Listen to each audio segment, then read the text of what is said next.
Həqdəki yar oldu mənə, sərta qədəm yar olmuşam. Da görmüşəm didarını, müştaqı didar olmuşam. Anəstünarən sirrini Musa nə bilsin yaşacar.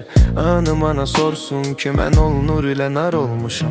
Zikri mən əl həqdir mənim, həq sözlərim həqdir mənim. Darın içində qeyrəna həmlə isə fiddar olmuşam. Arif qatında məd tüzəm bir əslimi sən arif ol. Gör kim necə hər natiqin dilində göftar olmuşam. Maylə nəbdəndir əgər hər sərxoşun sərxoşluğu. Mən içmişəm eşqin meyin sərməsti xumar olmuşam. Həqdəki yar oldu mənə, sərdə qədəm yar olmuşam. Ta görmüşəm didarını, müştaqi didar olmuşam. Həqdəki yar oldu mənə, sərdə qədəm yar olmuşam. Ta görmüşəm didarını, müştaqi didar olmuşam. Xüldün gülü xəndanıdır gülgün yanağın ey günəş. Bülbül kimi məstəmanın eşqindən uçsar olmuşam. Gülşən kimi açılmışam bu gülündən arizin. Gör kim camalından necə fərxəndə gülzar olmuşam. Mişkin saçından bulmuşam şol buycan əfsayı kim. Teybindən anın sanasan teybü əttar olmuşam. Şirin dodağın vəsfini ta söylər oldu məntiqim.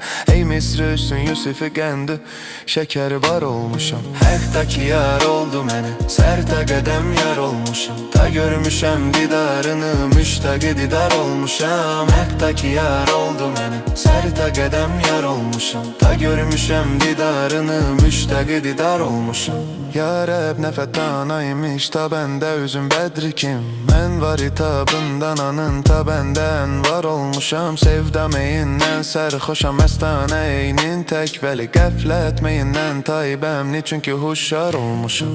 Zülfürüxün əsrarını ta həqmana kəşf eylədi. Üzündəyəm gənci xəfi, zülfündə bərdar olmuşam. Sərvi gülən damın kimi aləmdə azadan vəli. Zənciri zülfün qeydinə möhkəm giriftar olmuşam. Həqdəki yar oldu mənə, sərdə qədəm yar olmuşam. Ta görmüşəm didarını, müştaqi didar olmuşam. Həqdəki yar oldu mənə, sərdə qədəm yar olmuşam. Ta görmüşəm didarını, müştaqi didar olmuşam.